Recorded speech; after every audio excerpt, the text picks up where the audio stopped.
pendapat Wahabi, berbeda dengan Ahlussunnah wal Jamaah tentang Allah. Saya pernah berdialog begini, Mas, saya Ustadz, kalian kenapa beda sama kami? Oh, kami langsung pada Quran dan hadis, Ustadz. Begitukah? Iya. Di mana bedanya kalian sama kami? Ya banyak bedanya. Kalian tauhidnya Asy'ariyah, pakai sifat 20. Terus, kalau kami tauhid uluhiyah, rububiyah, asma wa sifat. Yang mana yang asli? Yang kami, yang 20 bid'ah. Nabi pernah membagi tauhid dibagi 3. Tolong riwayat siapa? Nabi nggak pernah membagi tauhid jadi 3, Pak. Nggak pernah. Sahabat tidak pernah. Tidak pernah. Maka pembagian ini di abad ke-7 dilakukan oleh Ibnu Taimiyah. Jadi tidak benar itu. Nah, mereka mengatakan Allah itu duduk di arasy. Saya pernah bertanya, Allah di mana? Di arasy. Dari mana kau tahu? Al-Quran yang bilang, Ustaz. Mana ayatnya? Ustaz buka surat Thaha ayat 5. Ar-Rahman 'alal arsy istawa. Ar-Rahman Tuhan yang Maha Pemurah. 'Alal arsy, di atas aras duduk dia. Ini Allah yang bilang.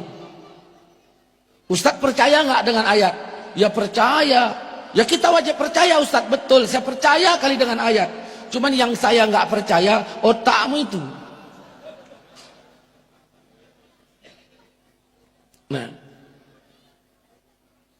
begini Ustaz, ya kalau Allah udah bilang dirinya duduk di sana, ya sudah, kita wajib mengiktikadkan seperti itu.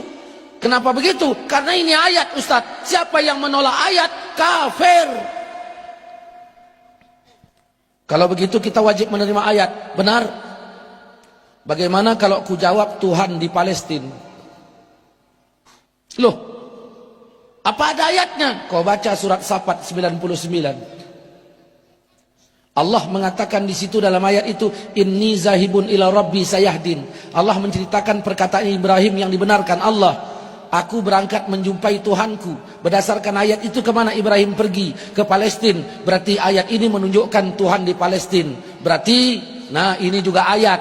Jadi kalau ditanya orang Allah di mana? Di aras dan di Palestina. Aduh, nggak boleh pakai aduh-aduh, Mas. Begini Ustaz, begini gimana? Pernah seorang wanita ditanya Nabi, terus kata Nabi, aina Allah, di mana Allah? Terus wanita itu menjawab, fis sama, di langit. Terus Nabi berkata, aku siapa? Engkau Rasulullah. Terus kata Nabi, merdekakan dia karena dia sudah menjadi mukmin. Berarti Nabi mengesahkan i'tikad Allah di langit. Begitukah? Iya. Ya sudah, berarti berdasarkan hadis ini tadi Allah di mana? Di langit. Sekarang saya nanya, Allah di aras apa di langit? Nah, di aras apa di langit? Ya sama saja, oh beda. Langit di bawah aras, aras di atas langit. Aras ada 1, langit ada 7. Pokoknya nggak boleh pakai pokok. Saya udah jerah, diajak teman ke tandem. Ustadz, ayo ke kampungku, yuk ke tandem. Mau ngapain? Nah, makan duren. Apa ada? Pokoknya adalah udah hidup mobil, pergi ke sana, makan duren dalam hati. Sampai ke sana, saya tanya, duriannya mana? Pokoknya. Gratis kawan tadi diantar. Hanya modal pokok durian. Ini bicara kebenaran, bukan bicara main pokok-pokok. Tadi kau bilang Allah di arsy. Sekarang Allah di langit. Nah, kalau begitu saya juga punya dalil. Kata Nabi, kalau kamu sholat jangan meludah ke depan, karena antara engkau dengan Ka'bah ada Allah. Berarti Allah di bumi. Al-Quran surah Al-An'am ayat 3 mengatakan, wa huwallah fis samawati wal ard. Dianya Allah di langit dan di bumi. Begini loh Ustaz. Begini gimana? Bukti bahwa sesungguhnya Allah di atas. Nabi Muhammad Isra Mi'raj itu kemana? Ya ke langit.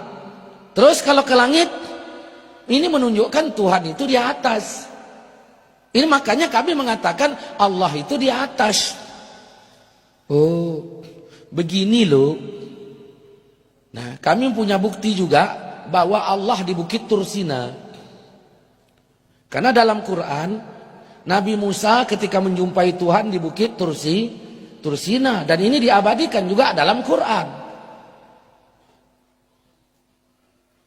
Begini loh Ustaz. Yang mengatakan Allah itu di langit, itu ulama-ulama Mekah loh. Hubungannya sama cerita kita ini apa? Loh, cobalah Ustadz mikir sedikit. Oh iya, maksud Anda ulama Mekah mengatakan Allah di langit. Oh iya. Terus maksudnya apa ini? Kalaulah mereka salah, kalaulah Wahabi salah, cobalah Ustadz pikir. Kenapa Allah biarkan mereka menguasai Masjidil Haram? Ini menunjukkan mereka benar. Maka tauhidnya pun yang mengatakan Allah duduk di arsy pun betul. Karena tak mungkin orang yang salah menguasai Masjidil Haram. Oh. Coba kau pun mikir juga ya. Aku aja. Kalaulah Yahudi salah, kenapa Allah biarkan menguasai Masjidil Aqsa?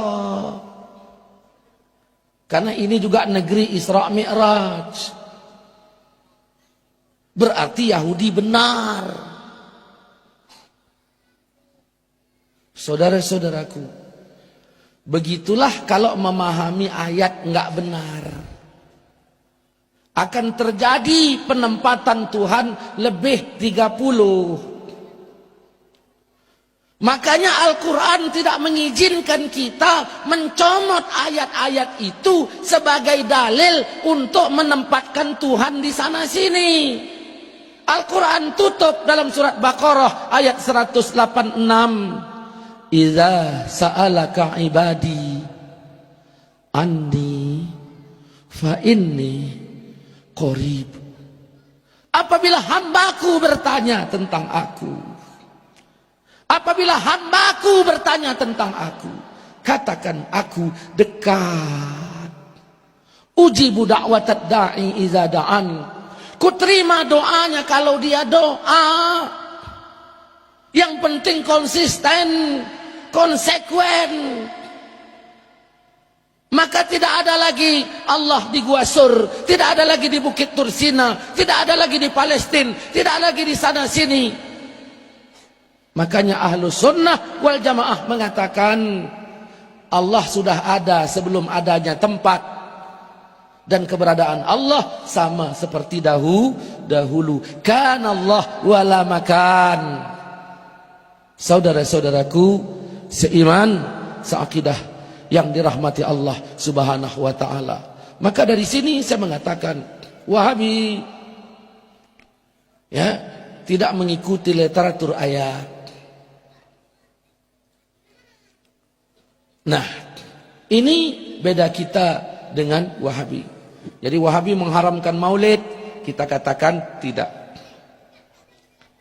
Ya, Wahabi mengharamkan Sayyidina, kita bedah secara ilmiah juga keliru.